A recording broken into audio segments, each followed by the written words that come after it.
of It's Time with Reverend Nathaniel W. Martin. Here's Reverend Martin. Thank you, Dr. Blackwell. And let me say Hotep, Abaragani, good morning, good afternoon, good evening, but certainly never good night and never ever goodbye. My name is the Reverend Nathaniel Wayne Martin. I'm the pastor of the New Life Institutional Baptist Church here in the city of Los Angeles. We're located at 8916 South Main Street, and we're worshiping with our sister church, the Shiloh Missionary Christian Church, pastored by my good friend, the Reverend Dr. Della F. Holliness. And we welcome you. You know, they always say when the Baptists and the Charismatics get together, there's bound to be a shouting in the camp. And surely the Lord has been blessing our fellowship and our communion, and we can hope and pray for the continuation of this rich and bountiful blessings of fellowship. You're welcome to at any and all of our services. Like I said, we're located at 8916 South Main Street, and it's easy to get to. And we're in service tonight, which is Friday night at 7 p.m., and then naturally on Sundays with Sunday school at 10 a.m. and morning worship beginning around 11:30. And we have a good time, and we glorify the Lord and are blessed in the service. And if you come, we know that you will be benefited and enhanced, and you may well leave with an unsuspected and unanticipated blessing, because the Lord is in the building and is ministering through the preached word and through the services. All right. And then on Wednesday night at 7 p.m., of course, we have a Bible study and prayer meeting. And prayer meeting first, and then we go into a study of the Bible. And so if you want to be in a Bible study or want to be in a Bible teaching church, then we welcome you to come down to the New Life Institutional Baptist Church, 8916 South Main Street. Okay? All right. Now, this broadcast that you're looking at is entitled It's Time, and it deals more or less with the social justice, social activism aspect of life.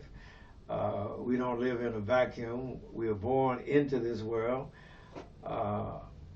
We are only alone in so much as we make ourselves alone, because we have a mother and we've had a father.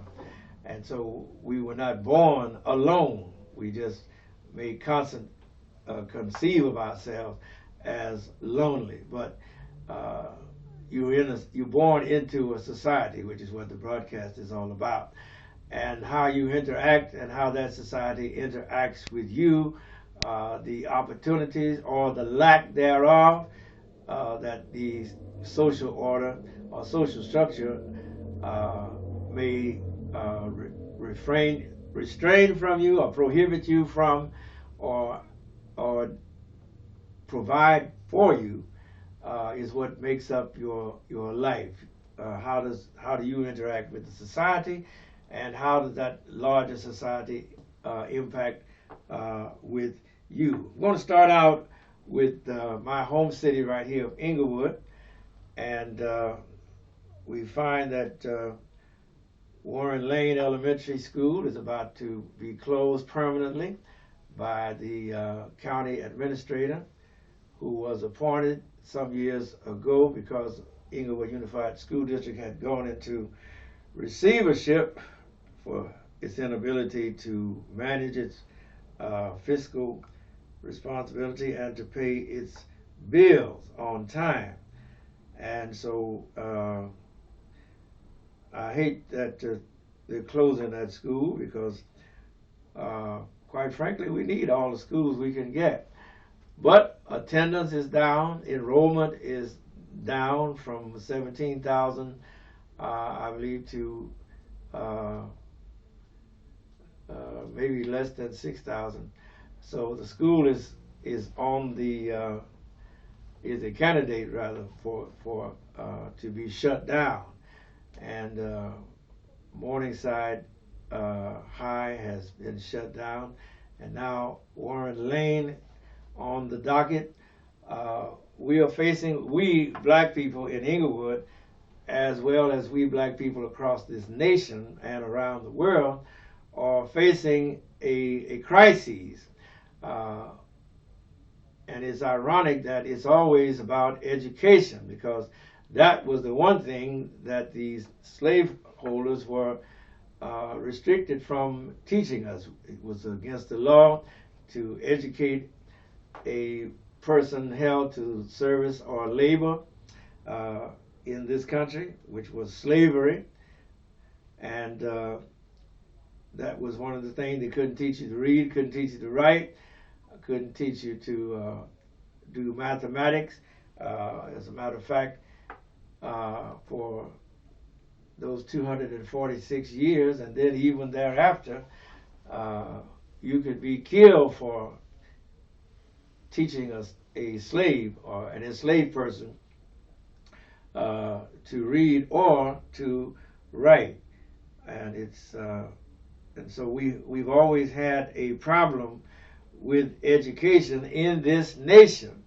And then after emancipation, after the end of the Civil War, we began to crave and thirst and desire and covet education. And so we set up schools in the areas where we were concentrated. You couldn't call them neighborhoods because they were, slave quarters and the like. And but our people had sense enough to value education way back then. Frederick Douglass recounts in his narrative autobiography of a slave that he could accompany his missus to the door of the school, but he was not allowed to come in. He always felt like if he could just get in that door, that school, that there was something in there for him. And so I said all of that to highlight the fact that we were denied the right to an education, but that did not quench our thirst for an education. And so when we were after the Civil War and all through the Reconstruction phase, it was the formerly enslaved who started schools, and they began to teach. And teachers would come down from the north, school moms, and would began to educate the children of the formerly enslaved and the formerly enslaved adults themselves. And so when we see that the immigrants that came were welcomed into the educational system, we must juxtapose that against the fact that for 246 years we were not welcomed into the educational process. And so even that is education itself is a legacy of slavery, of white supremacy, let me put it that way. And we still were denied, and even right today, and here it is, March 25th, 2022, there is a debate all across this country about what is going to be taught in school. And as you know, a lot of conservatives, now that the blinders are being pulled off, and now that the cover, so to speak, is being rolled back, and the harshness and the reality of U.S. history, the American history, is being revealed, they don't want you to teach about slavery. They don't want you to teach the truth about Columbus. They still want you to teach those lies, those errors, those mistakes. And they couch it under thoughts that they don't want the children that are entering school, I guess the white children, to feel inferior. Because, you know, the black children were always treated as an inferior from the jump street in education. But that's neither here nor there. I just thought I would start with the Warren Lane situation because it's a mirror. It's mirrored all across this country, all across this nation. Schools where our children were in the majority or were concentrated, those schools are closing. That avenue of instruction is drying up or is being blocked, and so we have to remark on this type of a condition. Secondly, I want to note that the evidence is growing. I mentioned it last week that Miss Jenny Thomas, who is the wife of Associate Justice of the Supreme Court Clarence Thomas, who just was released from the hospital today, was far more involved in the January 6th insurrection than that she let on in her early emails or in her protests. It is now the January 6th committee has now subpoenaed her emails. Well, they didn't subpoena her emails at first.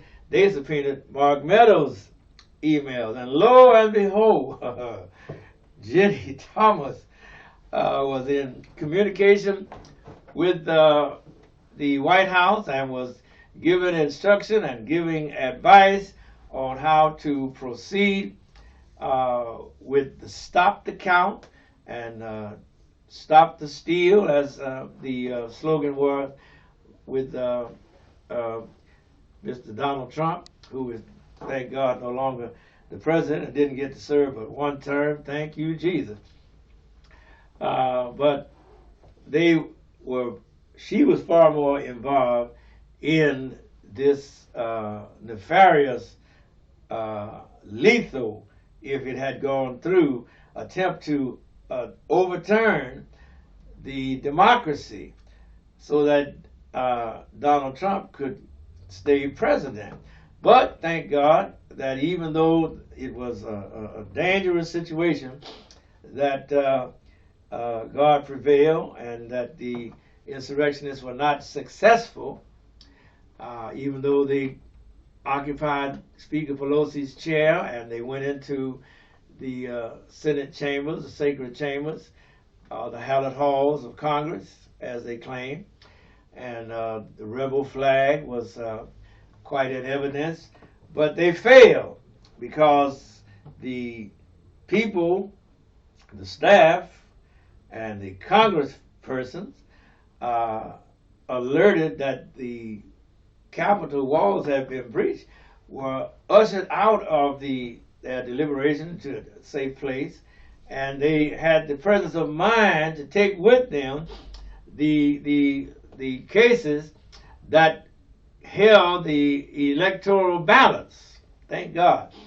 And so after order somewhat was restored later on that day, then they resumed their count, and I think the count was finally affirmed around about 3 or 4 o'clock that next morning, which was January 6th, and over into the wee hours of January 7th before the Congress finished its work. And the Electoral College, which should have been abolished at the end of slavery. Things keep coming back when you don't do right, because it should have been one man, one vote.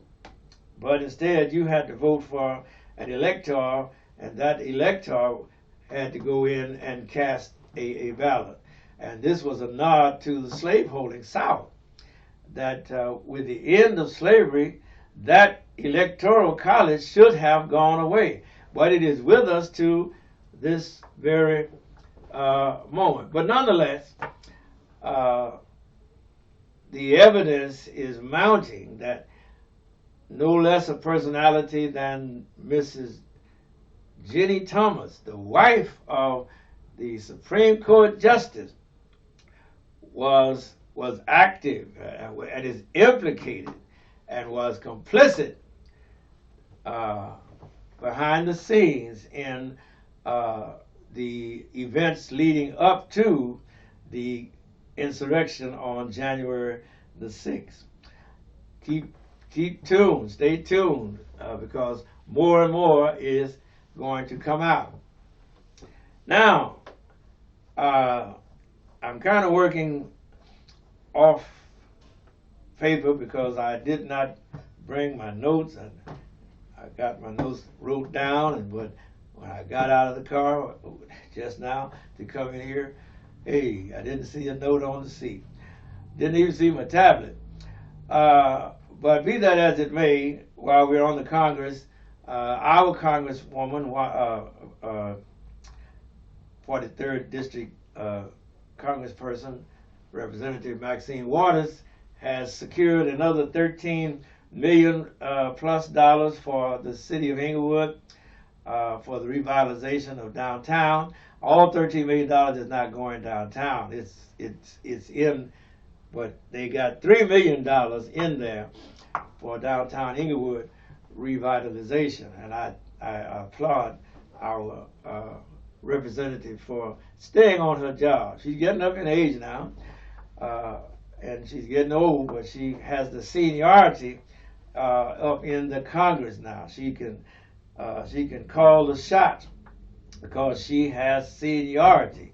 You got to remember, seniority matters in Congress. The longer your representative has been there, the more power that they wield, and the more prestige or je ne sais quoi, if you will, bona fides that they may be able to bring to bear in the pursuit of deliberations, bills, legislation, and actions. Who gets appointed to what committee? Who is the chairperson? Those are vital. That's why we say voting matters, that your vote counts. You just can't say, well, I'm going to sit this one out, because your vote counts. We sat and we almost got railroaded by a Trump.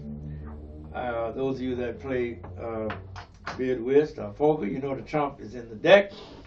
And so we cannot ever take voting for granted, or say that it is unnecessary, or say that it does not matter. You only need look at the 2020 election, and you can easily refute that kind of philosophy.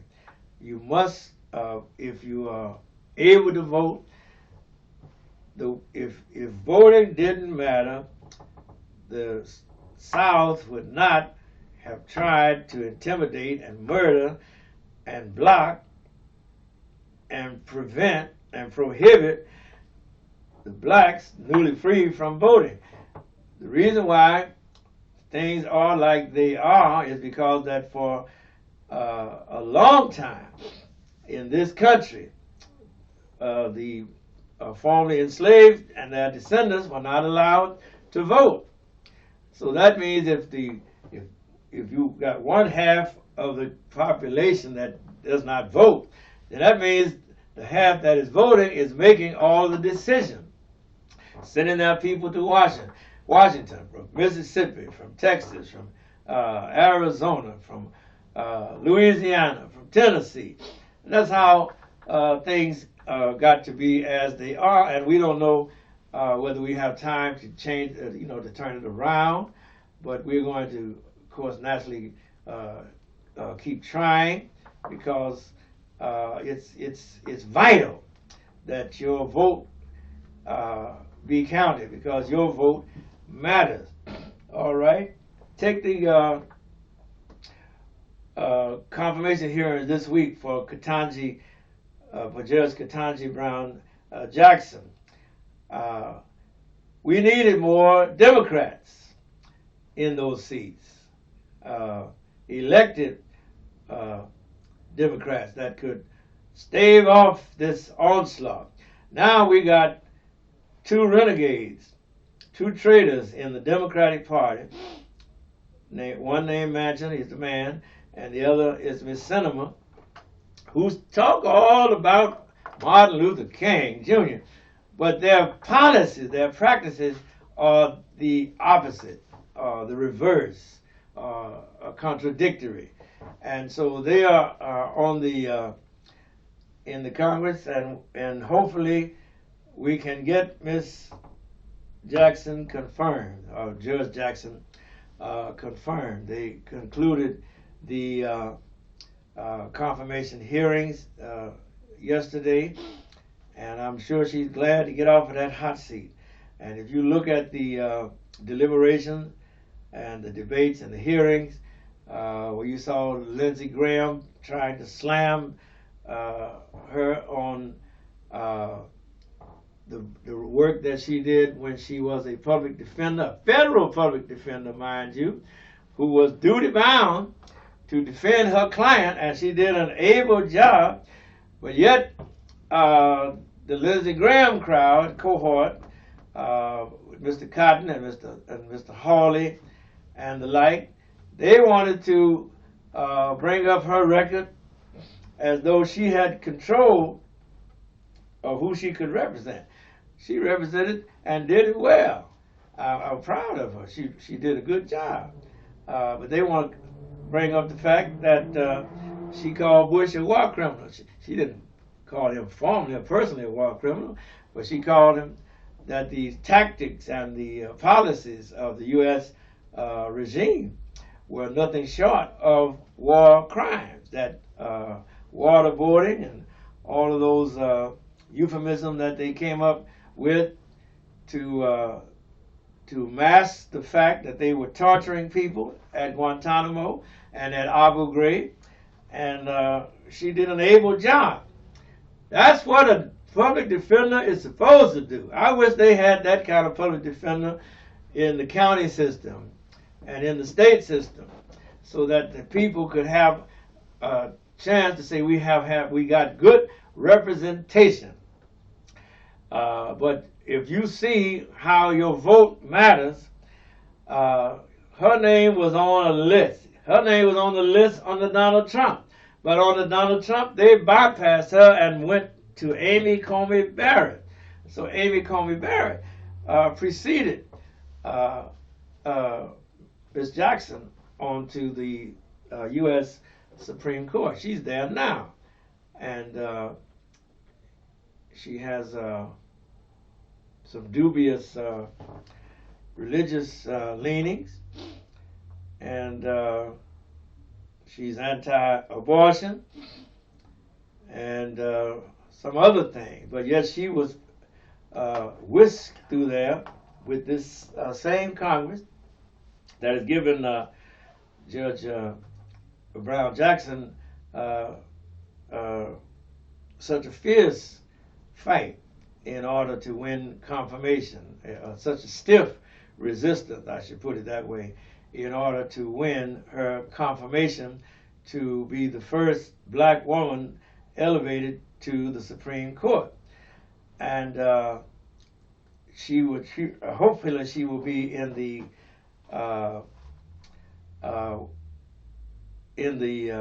camp or in the category with the liberal wing on the court, and will not be ultra conservative, as Clarence Thomas turned out to be. Remember, Clarence Thomas was put on there to replace retired Associate Justice Thurgood Marshall, who was a giant, who was a champion, who actually was in the trenches, who actually presented Brown v. Board to the Supreme Court. And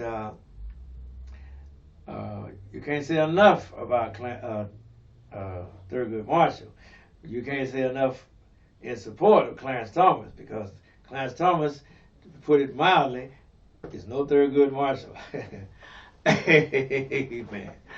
So that Supreme Court nomination, 5 minutes, wow, is winding down, and we hope that she will get the nod, and that I think she might have 4 Republicans that will vote for her. She can't count on Lindsey Graham, but maybe the 4 Republicans, and if the Democrats hold together, then she will be confirmed. Or if the 2 Democrats that commonly vote against anything that the Democrats have that will benefit the poor, then if they drop out with 4 Republican votes, she could still be confirmed. So I'm praying. I trust you're praying, and hoping that this thing will pan out, and that we will see the first black woman in the history of the world and the history of this country, the first black woman U.S. Supreme Court Justice. Never had a black woman on the U.S. Supreme Court. For the first 108 people who have been on that Supreme Court have all been white men. A lot of them slaveholders. You have to tell it like it is. And so the Supreme Court does not reflect the country, because there are more women in the country than there are men. But most of the people on the Supreme Court are white men. White men. White men.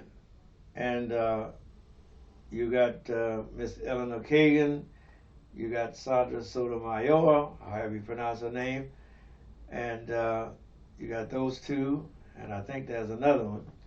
And then you got Chief Justice Breyer. Excuse me, not Chief Justice, but Associate Justice Breyer, who is retiring, and that is who President Biden is advancing or nominated the first Miss Brown Jackson to replace the retiring Judge Breyer. So we are in the midst of a exciting time. Then finally, the war in Ukraine, and you've seen the videos. I was looking at a video this morning from how the black students, the black African students who were studying in Ukraine, their hardships, and some of them have come home to Ghana, and some have come home to Nigeria. But believe me, they have had their ordeal because of the desire on the part of the Ukrainian officials to only let white folks on them trains and buses to get out of the battle zone. And when they got to the border with Poland, they were told to go to the border with Romania. And so now some of them have made it home, harrowing ordeal, and the like.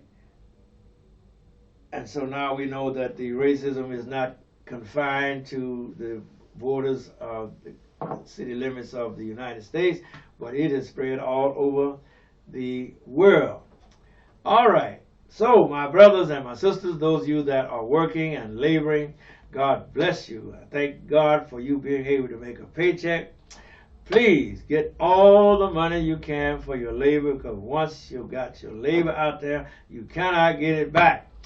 So don't sell yourself cheaply, And if you working at one of those places where they want you to work, but they don't want to pay you, what you need to do is don't work for them. Thank you, Doc. We out of here.